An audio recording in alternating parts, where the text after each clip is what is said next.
What's up guys, this is Anime Crossover. I'm back with a new episode of What If Naruto Was the Red Flash part 41. And if you did enjoy the video, please consider a like. And if you're new on my channel and like my content, subscribe and hit the notification bell for more crossover fictions. Now let's begin this new video. Earth 1, Central City. As the main gate buzzed and Henry Allen went out in his usual clothing, Barry was waiting outside Iron Heights. The father and son embraced, pleased that this day had arrived. Barry told his father, "Let's get out of here." Henry jokingly said, "I'll race you. You're going to lose," Barry joked as they walked to the car. They walked into Joe's house to find Joe, Iris, Cisco, Caitlin, Linda, Kurama, Tsunade, Shizune, Gaara, Tamari, and Kankuro waiting for them. "Welcome home," they said, and Henry grinned as they were all relieved to see him. Thon's proof was sufficient, and Henry's conviction was reversed. He was suddenly a free man. They celebrated his liberation with champagne and food, allowing Henry to meet individuals he had never met before. With everything that was going on, and the recent excellent news about Naruto and Ronnie being alive, this added to it. To grab everyone's attention, Professor Stein clinked his wedding band on his champagne glass. "Please gather around, everyone. Looking at all of you, thinking how far we've all come, and remembering those who are no longer with us." He began as Joe pulled Iris close and kissed her head, both of them remembering Eddie while Caitlin remembered Ronnie and Linda remembered Naruto. "I'm reminded of a Hebrew word used during graduation times, kadima, which means forward, forward. Forward," everyone said, raising their glasses of champagne. "How are you?" Barry inquired of his father. "Yeah, that's what happens when you've been away from it for 14 years, Henry said as he picked up the newspaper and showed the headline to Barry. It said, "Flash Day is tomorrow. Are you sure you're going to this?" Barry said, "I've been thinking about it.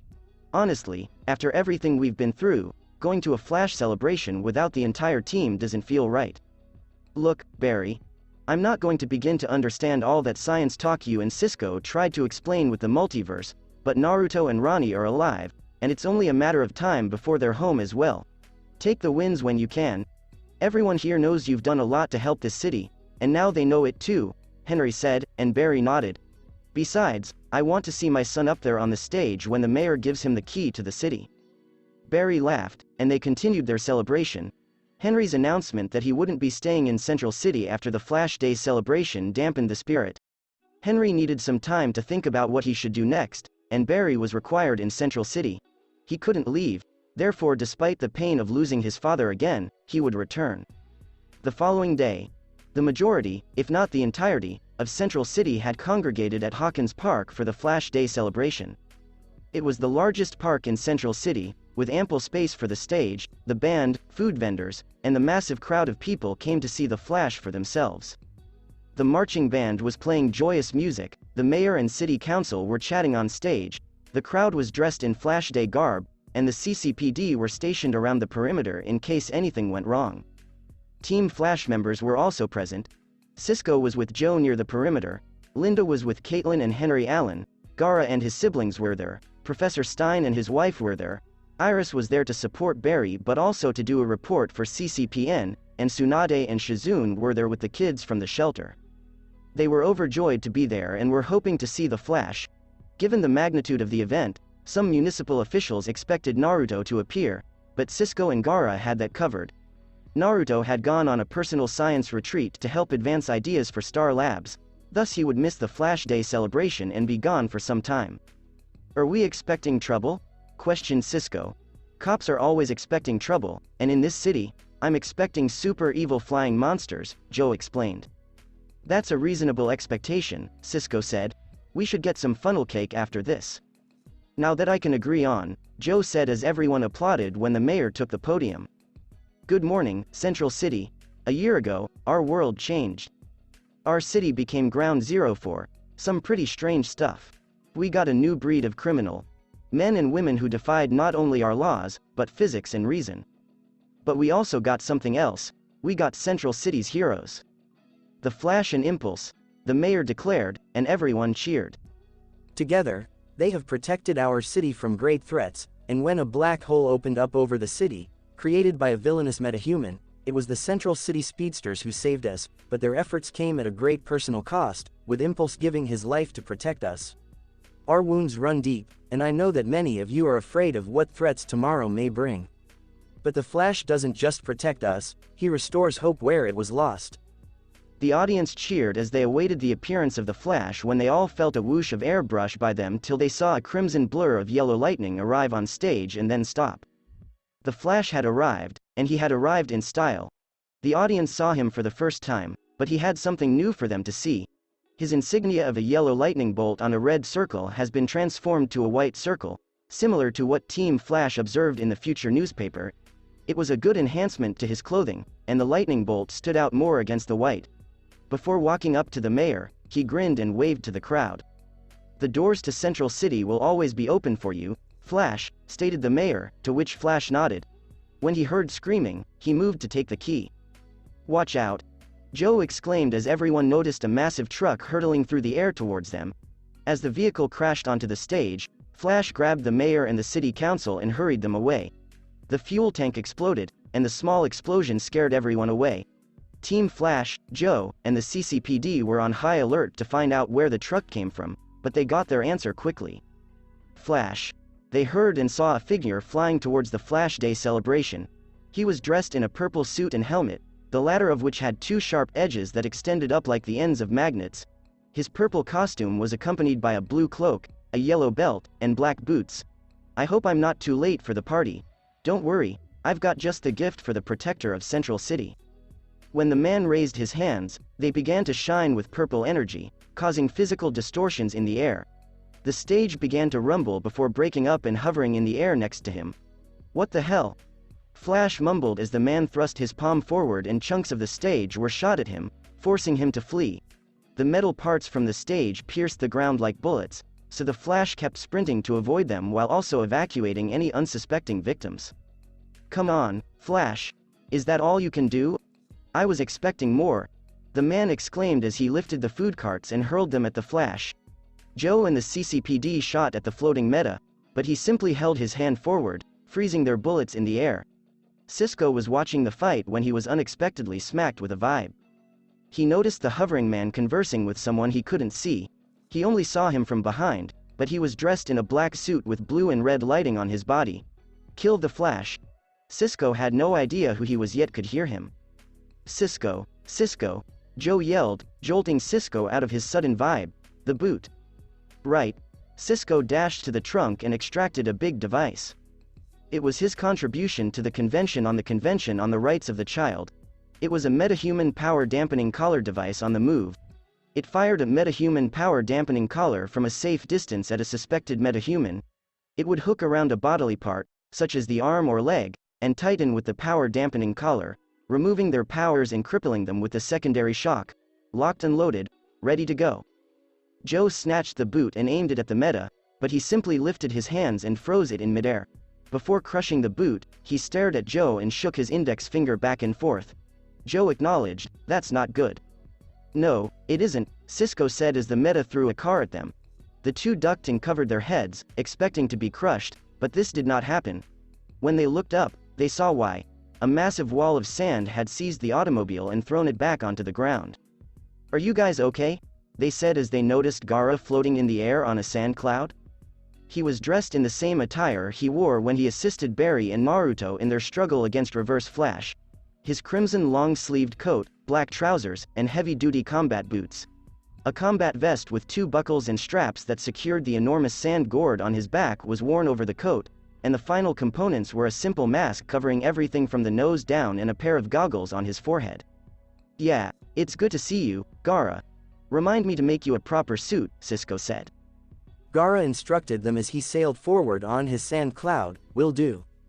Get out of here." More sand poured from his sand gourd, and Gaara utilized it to shield onlookers from the Meta's flying metal pieces before forming a large sand hand and catching a thrown car that would have hit Flash. He then threw it back at the Meta, only to have him knock it away. "You shouldn't have interfered in this, Sand Demon," yelled the Meta as he levitated an automobile and disassembled it before hurling the parts towards Gaara.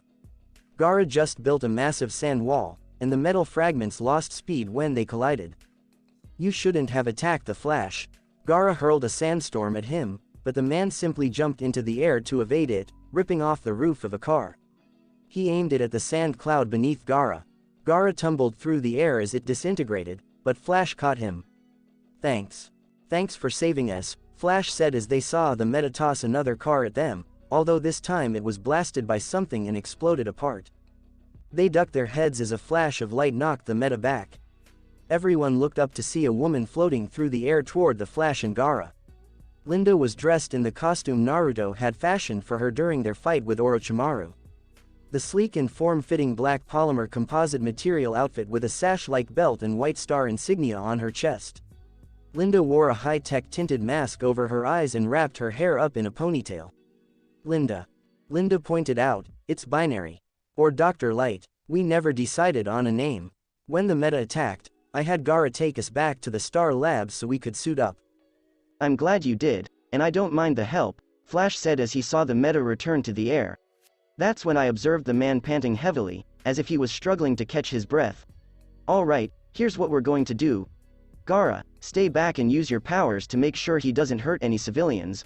I'll be the distraction and try to get him to use his powers. The more he uses, the more he'll tire himself out. Linda, when you see an opening, you blast him."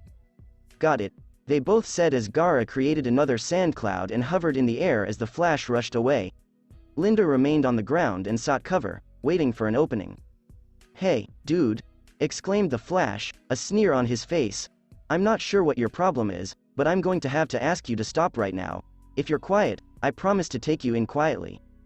"Not on your life, Flash," the Meta exclaimed as he yanked a light pole from the ground and hurled it at him, only for the Flash to fly away. The pole shot through the air, but a big sand hand captured it and deposited it on the ground, while a separate tiny cloud moved 2 witnesses to safety. "Ah, come on, are you sure you don't want to surrender peacefully? It's chicken tender night at Iron Heights," the Flash said, then sped away to escape being hit by a car. On some of those nights, they also serve mac and cheese, which the inmates adore. "Just die, Flash," the Meta exclaimed as he extended his arms and began firing bolts of electromagnetic lightning at the Flash. The Flash sped away, and Gaara swooped by, constructing a massive sand wall to absorb the lightning and keep it from harming anyone else. Linda then swooped up into the air and shot a burst of light, sending the Meta flying through the air until he found his feet. Linda fired another light blast at him, but he raised his hands and built an electromagnetic shield around himself to defend himself. Linda began to glow brighter as she put more energy into the light blast, while the Meta maintained the shield to keep himself safe, until the physical strain became too much for him, and he was blasted. He sailed through the air until he was grabbed by a massive sand hand, which crushed him into the earth. When the Flash sped by and began running around him in a circle at super speed, he groaned in pain and managed to get himself off the ground. He created a miniature tornado that carried him into the air before stopping. As the Flash raced by, he built up an accelerated mass punch, striking the Meta in the face and sent him flying across the park until he collided with the stage. He was struck unconscious, and his helmet was shattered, revealing a wounded and bleeding guy with short brown hair. Officers from the CCPD encircled him, with one approaching him and placing a pair of power-damaging cuffs on him. As Gaara and Linda drifted down close to him, the Flash came to a halt nearby and discovered that he had been captured. The police and some of the remaining residents rejoiced as the Flash saved the day with the help of some new heroes. Gaara looked around at the civilians applauding for them as the Flash smiled and waved to them. At this time, he felt a delightful sense of ease wash over him. For a long time, he felt divided about his abilities and how he became a metahuman, especially since it cost him years as a mindless slave to Orochimaru until Naruto freed him. He'd only used them once before to help battle Reverse Flash, but using them to help Barry and watching everyone look at him as a human instead of a monster felt incredible. It seemed as if a huge weight had been lifted from his shoulders. Gaara explained, "I understand why you and Naruto do this. Doesn't it feel good?" Linda asked, and Gaara nodded. "Do you think you could get used to it?" Barry inquired.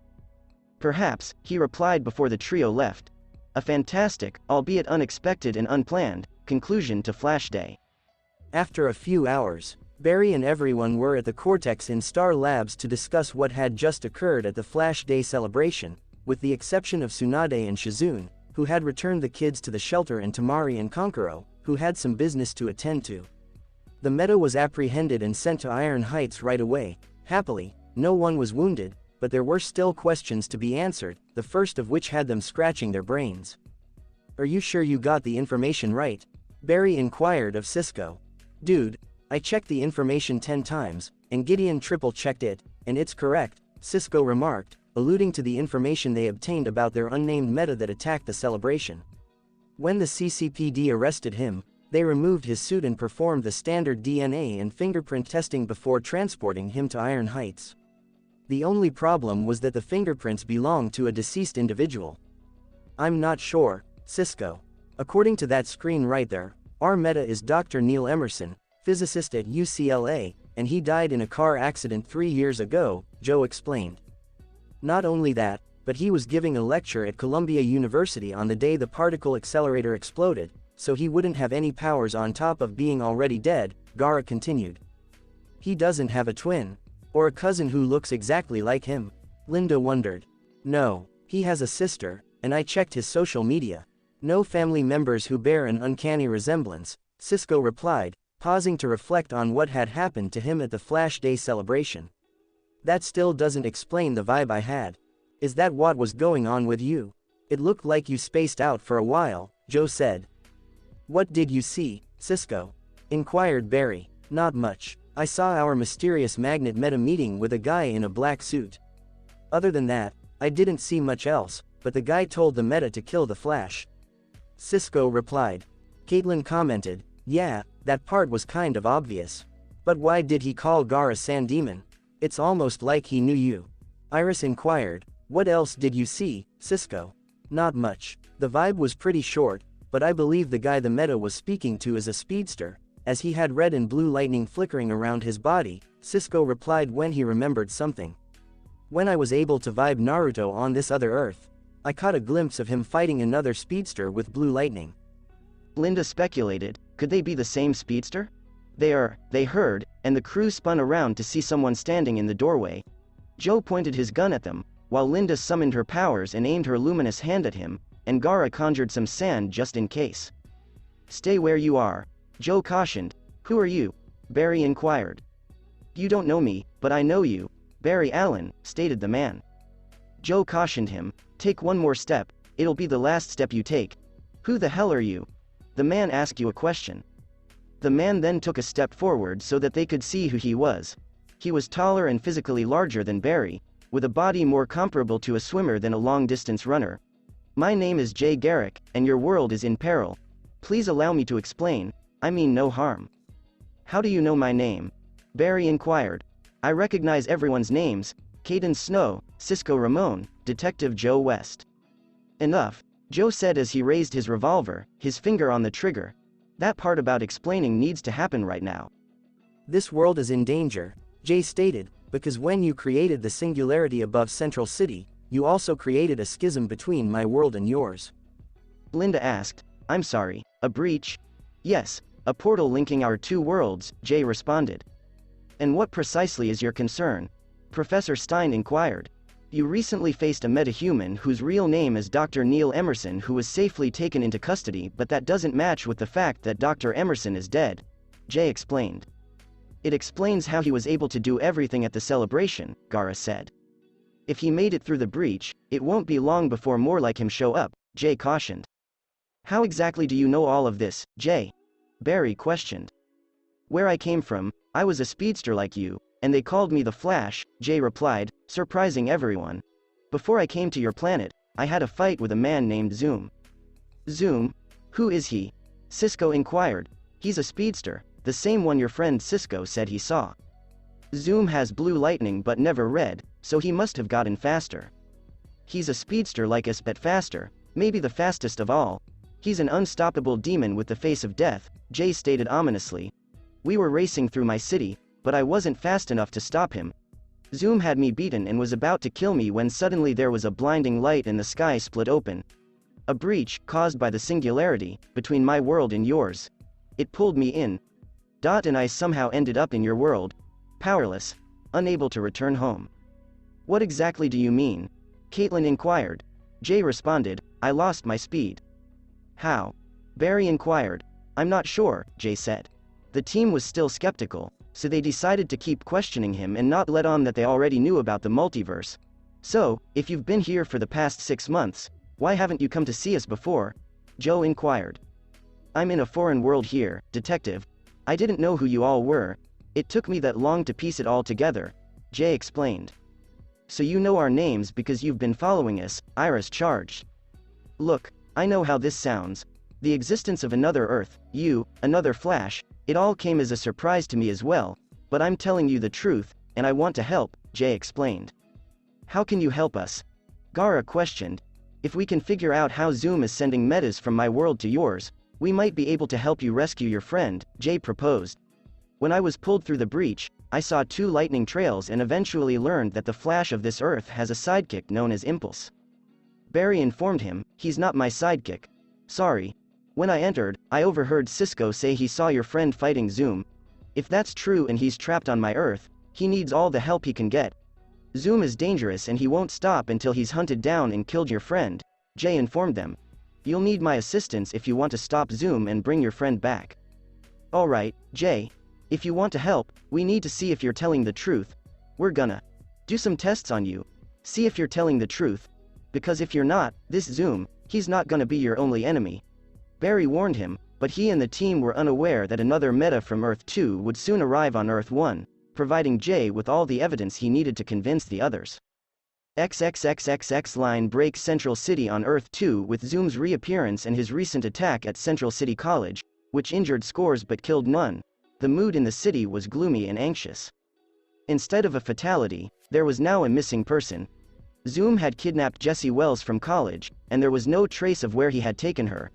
Despite Detective Iris West's vow to Dr. Wells that they would find her, he realized the CCPD was ineffective.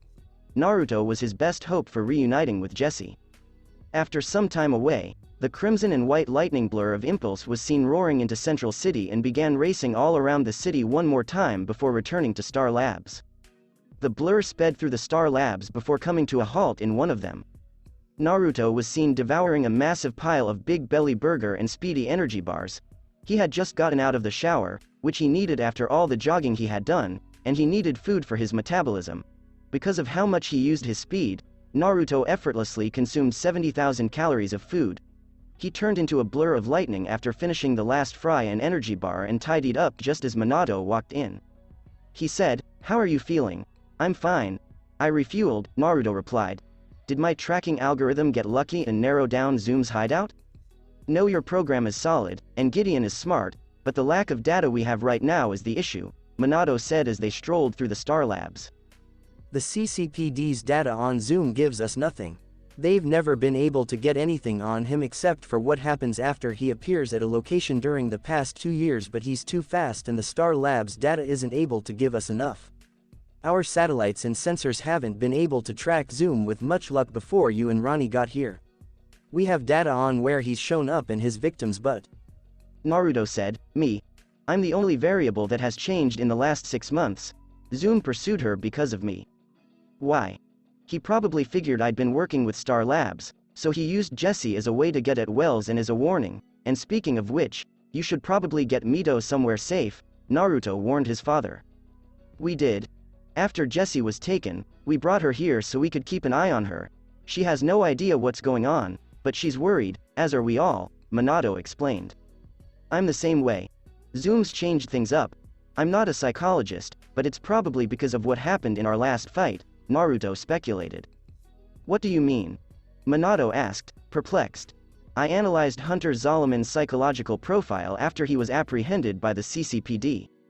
The man is a textbook definition of a sociopath mixed with the epitome of a narcissist, but with everything he is and has done, he's more of a psychopath. Manipulative with little regard for the lives of others and absolute zero guilt in his actions or how they affect others. But he was also charming and manipulative. He wants vengeance and doesn't care what it takes to get it. Taking Jessie must figure into his plan in some way, but we'll find her."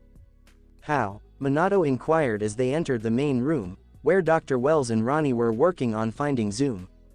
"I don't know how, but I'm not going to stop until I find Jessie, Harry," Naruto promised. "I promise I'm not going to stop until Jessie returns." "We'll all do it, Wells," Minato reassured him. "Thank you. Well said as their system detected something moving really quickly in Central City. Zoom's come back. Gideon, keep track of his location. Where is he going? Naruto inquired. Tracking. Zoom has just arrived at Iron Heights Prison, Gideon said, bringing up the satellite feed, which showed Iron Heights Prison on fire, with various collapses and structural fractures throughout the facility. Zoom had recently begun a big prison break. The CCPD and the prison are overwhelmed. Multiple people have been injured, and the prisoners have been released, Ronnie stated. Why in the hell would Zoom attack the prison? Minato wondered. Make a statement and draw me out, Naruto said. He knows that a hero would have to stop that prison break before those prisoners escaped and wreaked havoc in the city, especially if there are metahumans imprisoned there. Then you could be walking into a trap, Wells said, only for Naruto to raise his fist.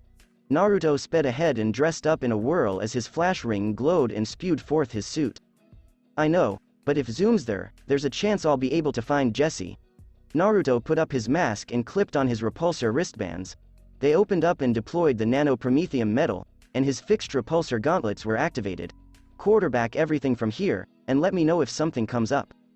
Minato cautioned him, Naruto, I don't like this. I know, but I have to go, Naruto said as he moved over to Ronnie. Ronnie, if something happens, concentrate on getting back home. I'm not leaving without you, Ronnie said, only for Naruto to offer him a flash drive. Get home to Caitlin, Ronnie, Naruto said before donning his goggles and speeding away. In central Metropolis, a huge clap of thunder was heard, but it was actually Impulse shattering the sound barrier as he sped across the metropolis to Iron Heights. Said prison housed all of Central City's criminals, including metahumans. The guards and police officers stationed there had no idea what had occurred.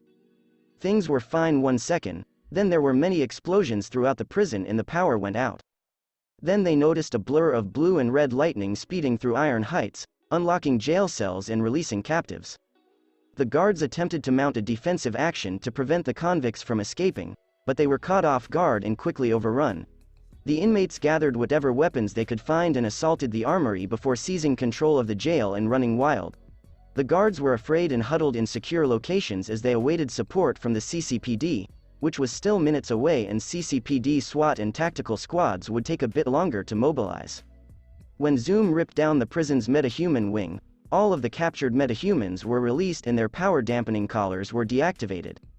Many of them proceeded to use their powers against the guards and police officers who were attempting to keep them back and exacted their vengeance. One metahuman discharged electricity from his hands, while another fired red lasers from his eyes, roasting numerous guards and any inmates who got in their way. Atomic Skull was one of the released metahumans that walked through the prison, exhaling a green blast of radioactive energy that vaporized concrete barricades and even the prison walls. Sand Demon was also one of the freed metahumans, but instead of staying, he chose to flee, thus he transformed into sand and flew away. He wasn't the only one who left, several other metas did as well. Atomic Skull led the horde of convicts attempting to escape the prison through the front gate. Many, if not all, of the inmates had stolen guns from the guards or the armory and began hotwiring the automobiles in order to drive to freedom. Atomic Skull opened his jaws and unleashed a massive explosion of radioactive energy that incinerated the main guarded gate. His radioactive energy melted steel, reinforced concrete and other polymer metals like butter. When their impediment was removed, the convicts surged out, only to be met with a massive tower of concrete barriers obstructing their path. Then something swift slipped by them, and the resulting shockwaves sent them flying. All of their weaponry were gone in seconds, and the tires on the cars they had hijacked had been removed. That's when they noticed a flash of crimson and white lightning come to a halt and Impulse arrive. He struck Atomic Skull with a lightning bolt, causing a massive explosion that sent the radioactive cranium flying through the air and slamming into a guard's booth. The explosion knocked him out and the lightning zapped him like a taser, but his body was quickly covered in liquid concrete that solidified. Impulse then ran around the prison, taking out inmates one by one. He would simply sprint across an area, knocking raging inmates senseless and tying them up on the ground. A group of guards and prison staff were sheltering in an office, their weapons aimed at the door, which was currently being beaten in by convicts attempting to reach them. When the guards heard a whoosh of air outside the door followed by loud moans and then the banging stopped, they hoped the CCPD would arrive soon to help them. All of the detainees outside in the hall had been knocked unconscious and tied up, unbeknownst to them.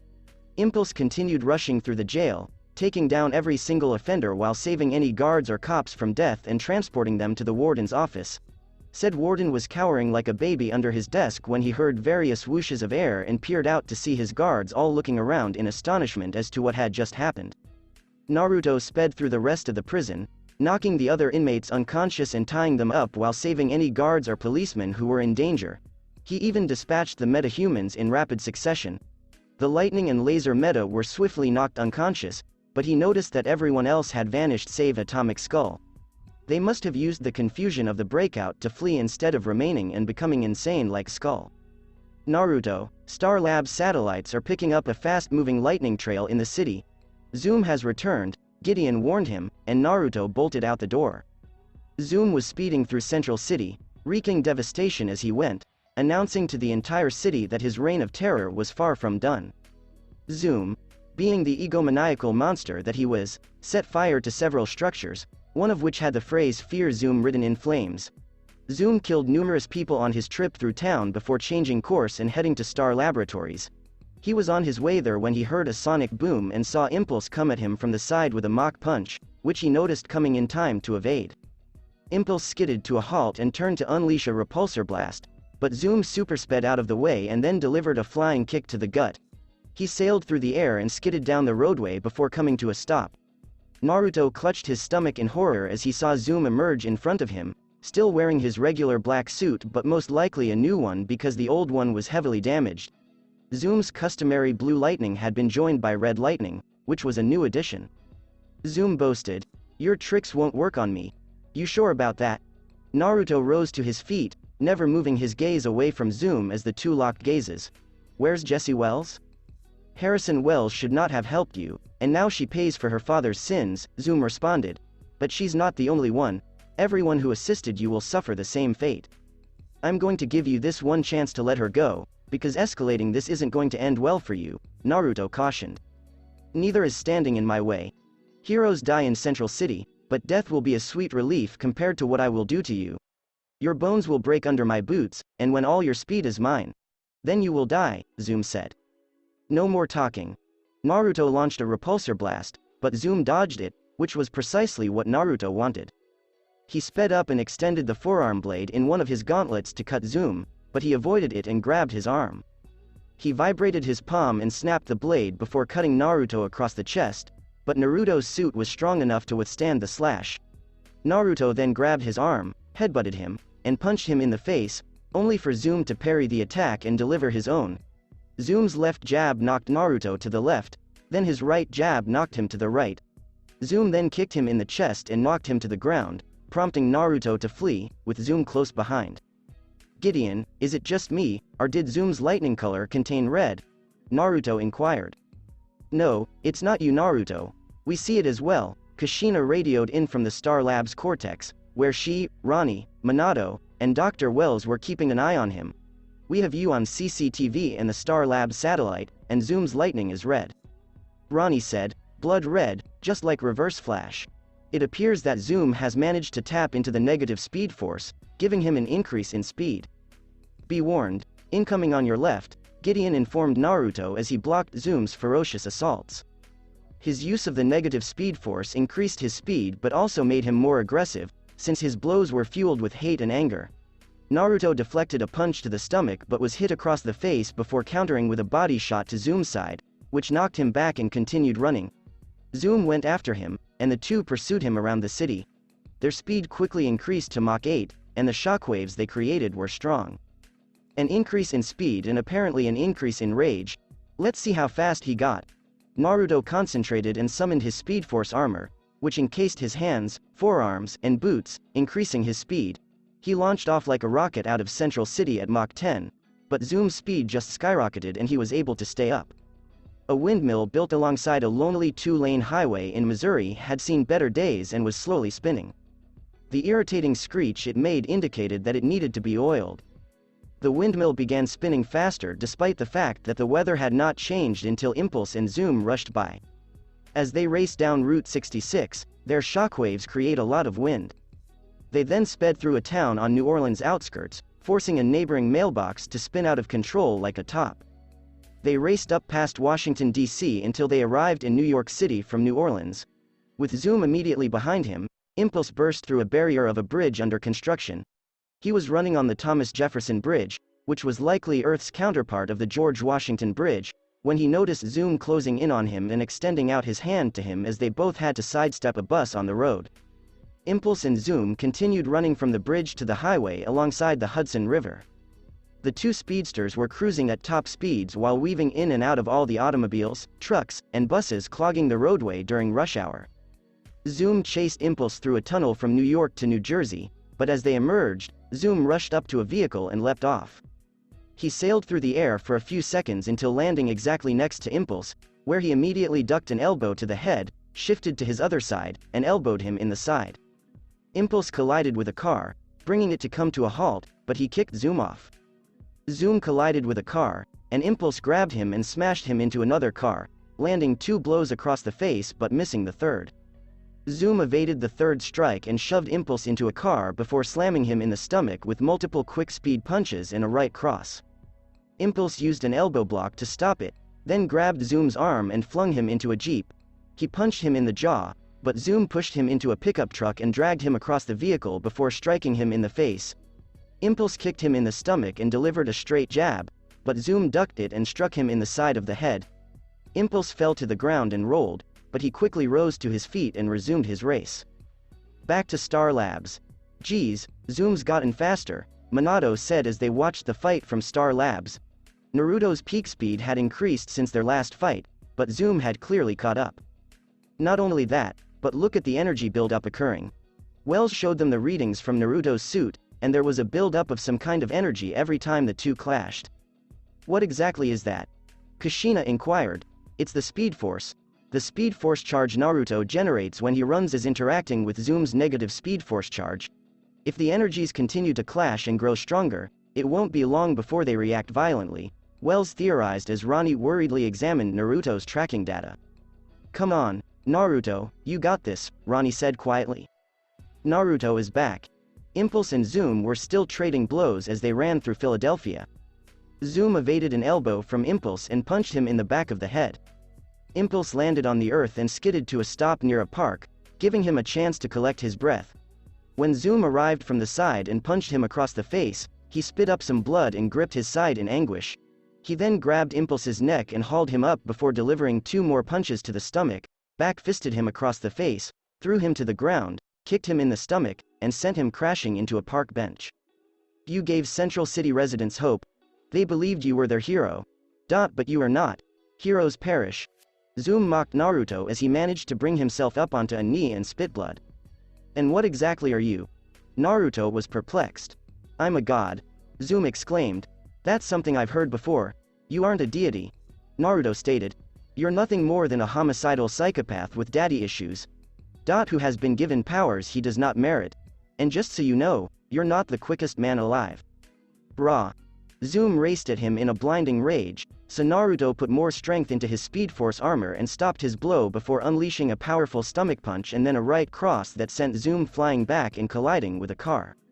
Naruto took a few deep breaths, since wearing his Speed Force armor for so long to shield him and improve his speed had sapped his stamina. He sprinted forward when he saw Zoom stand up, and the two traded punches until Naruto sped away with Zoom right beside him, their speed increasing off of one another. Like two opposing forces in a nuclear reaction, Impulse's positive link to the Speed Force and Zoom's negative connection to the negative Speed Force began feeding one another. When they ran, the shockwaves they created were so intense that they shattered windows and caused buildings to quake.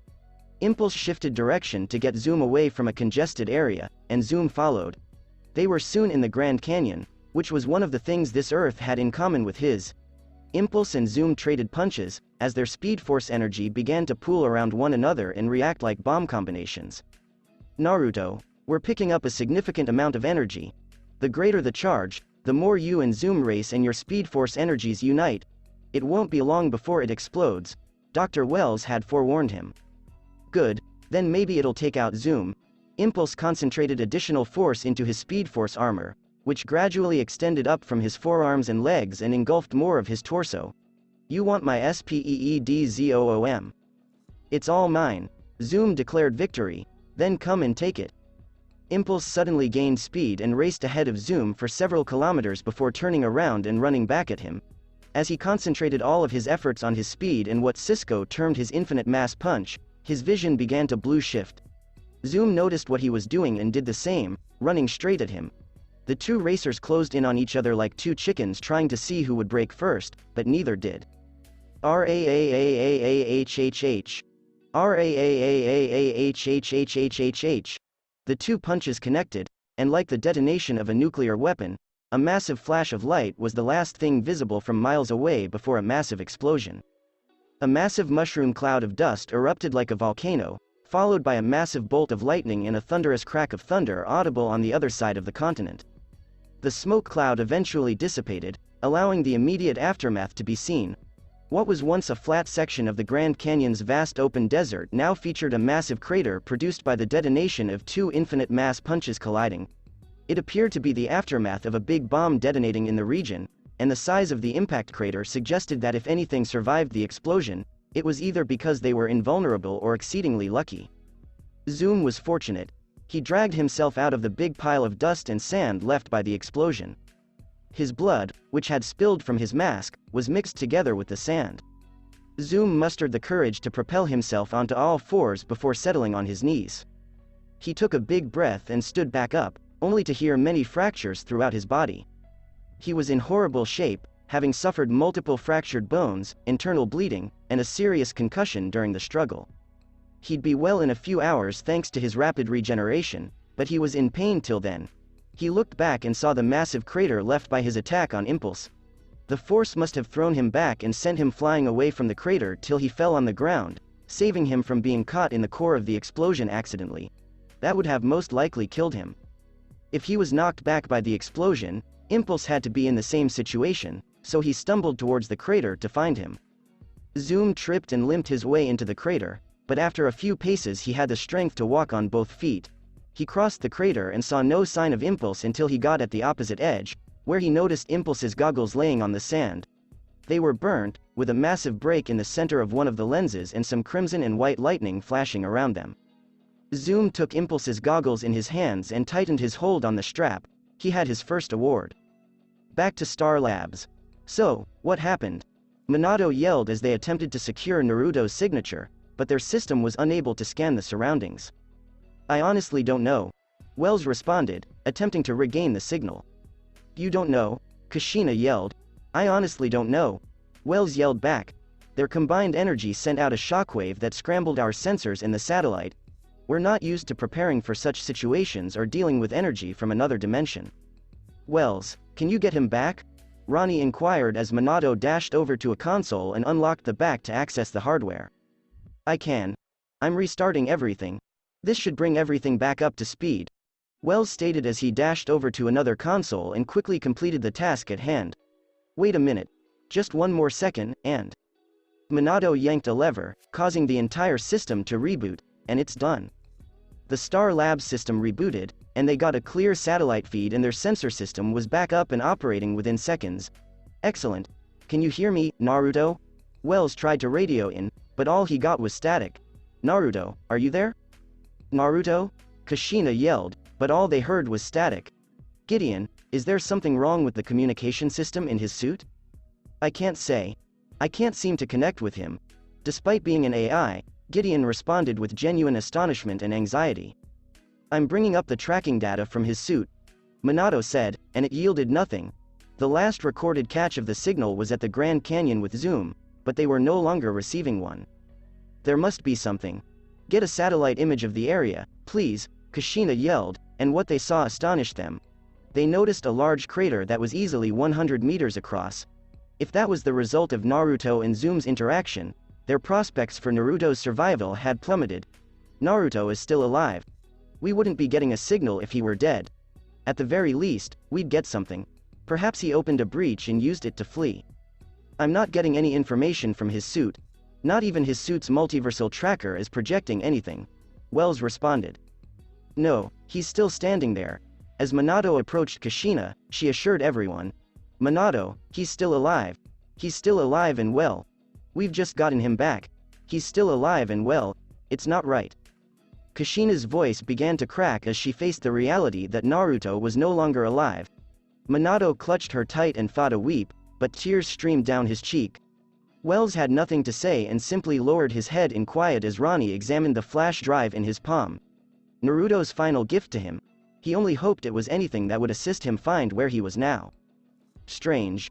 Naruto felt the same way when he awoke. He opened his eyes, unsure of where he was because his head was foggy. He raised his head and cracked his neck before looking around. He wasn't sure where he was, but it was a small space. There was a mirror on the wall, and his reflection revealed that he was still wearing his usual clothes, which was strange because he thought he was wearing his impulse suit. When he began to identify certain items, he looked about the room to obtain a clearer sense of where he was. The posters on the wall looked familiar, and when he noticed an old book on the desk, he realized he was at the right place. He was back in his former room at Tsunade's refuge. He exited the room and proceeded down a corridor with other doors till he arrived at a large living area connected to a kitchen. He recognized the couch and open play area by the TV, as well as the front door. Everything was precisely how he remembered the location being. When he heard activity in the kitchen, he went over to investigate and was surprised to see Tsunade. She was cooking and looked precisely like he remembered her. Tsunade. Tsunade turned to face him and grinned. "Good day, Naruto. Nice to see you." She remarked this as she set a dish of cookies on the table. "But, I'm not Tsunade." "You're not?" Naruto inquired, and she shrugged. "Then none of this is real, is it? What exactly is this location?" "We thought you'd feel more at ease talking to someone who looked familiar in a familiar setting." Tsunade stated that as Naruto became frightened, he tried channeling his speed into his fist, but to his surprise, he couldn't feel his powers. "I'm afraid your powers aren't working just yet." "What are you on about? Who are we? Who am I, and where is Zoom?" Naruto inquired. "How about we begin with your first few questions?" Tsunade indicated for Naruto to sit, which he did before handing him the platter of cookies. "Cookie?" "I'm fine," Naruto responded. "You should get one. It will be beneficial." Naruto did what Tsunade said. He nibbled into it and was astounded. He described it as the best chocolate chip cookie he'd ever had. "How much do you know about the Speed Force?" "Not much. That's exactly what Thon and Gideon told me. It's the source of my strength. Speedsters tap into some kind of energy that shapes who we are." Naruto responded. "Yes. And no," Tsunade responded. "We were present when the first subatomic particle sprang forth from the Big Bang to form reality as you know it. We'll be there when the last proton decays, stops vibrating, and plunges the universe into heat death." "Wait, you mean I'm talking to the Speed Force? The living embodiment of my abilities?" Naruto inquired, surprised, and Tsunade nodded. "How is that even possible? Isn't that like conversing with gravity or time itself?" "In a way, you might say. Things start to become strange around here. We made something odd." The Speed Force made a remark. "How on earth is this possible?" Naruto mumbled. "What is the last thing you remember?" Naruto paused for a moment to reflect. "I was battling Zoom. We were tearing down the Grand Canyon. I felt myself getting more powerful and faster than before, and Zoom felt the same. We charged at each other, and the last thing I remember is this dazzling flash of light. The most beautiful colors I'd ever seen. I suppose. When you draw back the electrical curtain and view it for what it truly is, the Speed Force is linked to so many things." "And what exactly is that?" When Naruto watched Tsunade stand up, he was puzzled. She indicated for him to follow, and they proceeded to the front door. When the door opened, Naruto witnessed the same dazzling flash of lights he had seen earlier. It was lovely to see so many colors at once that were all in rhythm with one another. When the light went out and Naruto was able to see again, he had no idea what he was looking at. Time. As she and Naruto arrived in what appeared to be a chaotic whirlwind of cosmic energy, the Speed Force responded. The same bursts of color he had seen earlier now made up everything, but they were spread throughout where there were intervals of time. Some of these moments had him, while others featured Barry or another speedster, or none at all, and were simply snapshots through time of other places with other people. There were scattered floating buildings throughout the moments of time that played throughout. One had an Egyptian pyramid, while another appeared to be a canyon with a wrecked US plane from the 1960s. He spotted an ancient Aztec temple, an antique German World War II tank, and some sort of advanced spaceship. Each one was dispersed like islands in an archipelago. All of the time, existence traversing reality, Kinetic energy is energy that moves. The energy of time, a tidal wave of intelligence that ties me to you and everything else. I know this is a lot to take in, so please take your time. Naruto nodded and appeared to be okay for a time.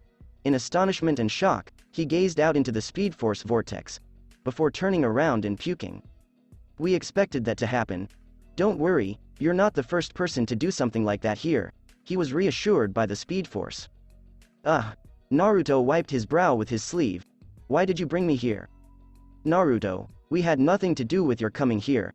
That was entirely your fault, the Speed Force informed him, and it was something we didn't see coming, which is odd given what we are. What exactly are you talking about? When Naruto realized what the Speed Force was talking about, he questioned, You're referring to Thon's alteration of the timeline. To me. Yes. Thon's history modifications had severe side effects, including the annihilation of the Speed Force itself, but in his mad quest to destroy. He created something far larger than he intended. The Speed Force's champion, one whose fate appeared to be fixed in stone of obscurity as a footnote in comparison to the Flash, but who has risen to affect events in the course of history. The Speed Force was pleased. The first leg of your journey is complete.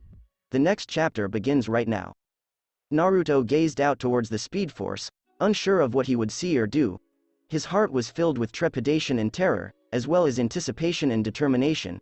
He had no idea what obstacles or lessons the Speed Force had in store for him, but he was willing to go to any length to return home. To be continued. That's it for this podcast. Thanks for listening to this video. I hope you did enjoy this spirited story, and if you did, like, share, and subscribe for more. And thank you all for your support, and have a great day.